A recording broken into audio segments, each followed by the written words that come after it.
Si je vous dis Le secret de Maître Cornille, La chèvre de Monsieur Seguin ou Tartarin de Tarascon, vous me répondez, vous avez raison, Alphonse Daudet.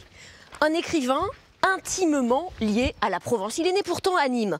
Il a travaillé toute sa vie à Paris et c'est ici, dans ce château, qu'il aimait se reposer.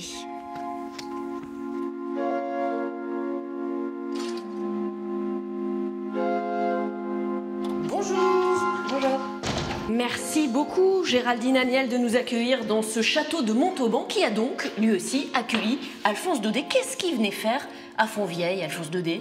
Alphonse Daudet, quand il vient ici, il est reçu sur invitation de ses cousins, la famille Ambrois. Ce château, c'est ça? Exactement, ils habitent ici. C'est une demeure bourgeoise du village de Fontvieille. Et quand il vient ici, il vient se ressourcer, il vient s'inspirer.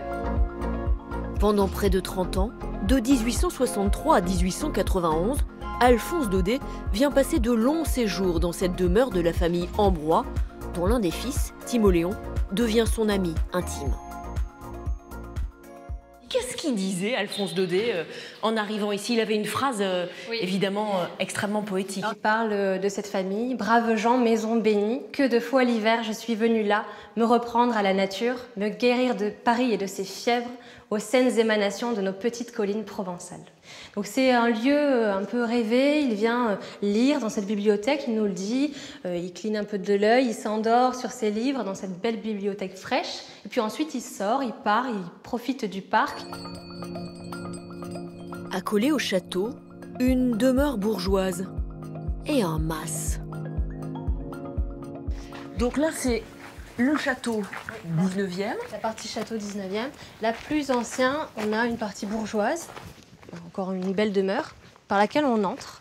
Et ensuite, ça donne accès au mas. Qui est fin 19e siècle. D'accord. Là, on arrive, Géraldine, ça c'est la cuisine du mas, c'est ça? C'est ça, c'est la cuisine de la ferme. Et c'est un lieu très important parce que c'était ici qu'il vient écouter les histoires des fermiers, des bergers, des chasseurs. Et il va s'inspirer d'histoires qu'il entend, qui existent réellement, pour créer les lettres de Montmoulin. Alors par exemple, quelles histoires ont pu être tirées de ce qui se passait ici? Est-ce qu'il y a des personnages qu'on peut reconnaître dans les écrits d'Alphonse Daudet? C'est vrai que lui va utiliser la réalité et la tordre ensuite pour créer un imaginaire. Il y a des noms de personnes réelles qui ont échangé avec lui dans cette cuisine que l'on retrouve dans ses œuvres. On a aussi des histoires, peut-être l'histoire de la chèvre de Monsieur Seguin, avec l'histoire du dernier loup aperçu à Fontvieille au XIXe siècle par le chasseur ou le berger. Donc c'est des histoires qu'on peut imaginer être inspirées de la réalité, mais c'est toujours modifié, de sorte qu'on ne sait pas ce qui est réel ou pas, et on a l'impression que tout est poésie, tout est réalité aussi. Et moi, ce qui me touche particulièrement chez Daudet, c'est son écriture visuelle. Quand on lit Daudet, même à haute voix, c'est incroyable, on a l'impression de vivre la scène. C'est très visuel, très moderne dans sa façon d'écrire. Sur la route d'Arles aux carrières de Fontvieille, passé le mont de Cordes et l'abbaye de Montmajour, se dresse vers la droite, en amont d'un grand bourg poudreux et blanc comme un chantier de pierre, une montagnette chargée de pins, d'un vert désaltérant dans le paysage brûlé. Des ailes de moulin tournoient dans le haut. Car Daudet, évidemment, c'est aussi les moulins. On sait par une correspondance assez assidue avec Timoléon Ambrois qu'il projetait d'acheter un moulin, peut-être de manière simplement rêvée.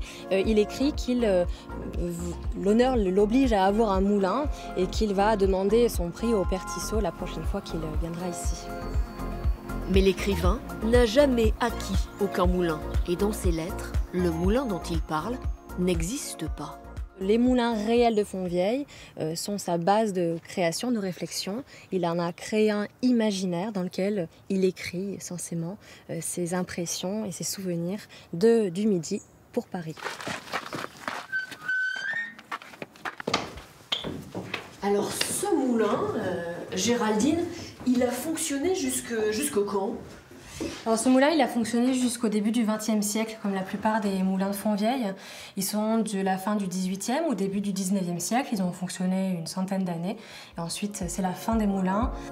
Le poète, observateur délicat de la société, avait même anticipé cette disparition. Le secret de Maître Corny, c'est exactement cette histoire-là. On a un meunier qui veut continuer son travail, malgré tout, malgré la minoterie qui a été créée par les Français de Paris. Il fait croire à tout le monde qu'il continue, mais en réalité, c'est une supercherie. Et par solidarité, tous les habitants vont finir par lui donner son grain pour que le moulin mange une dernière fois du grain avant de s'arrêter.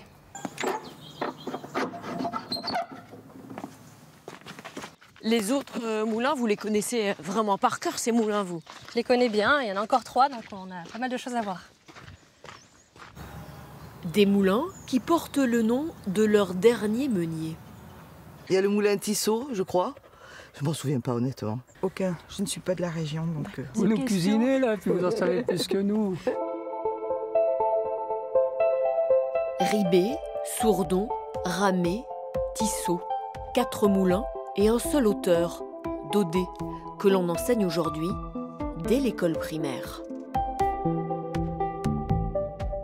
Si vous voulez visiter le château de Montauban, c'est sur réservation, en groupe ou alors dès le printemps prochain.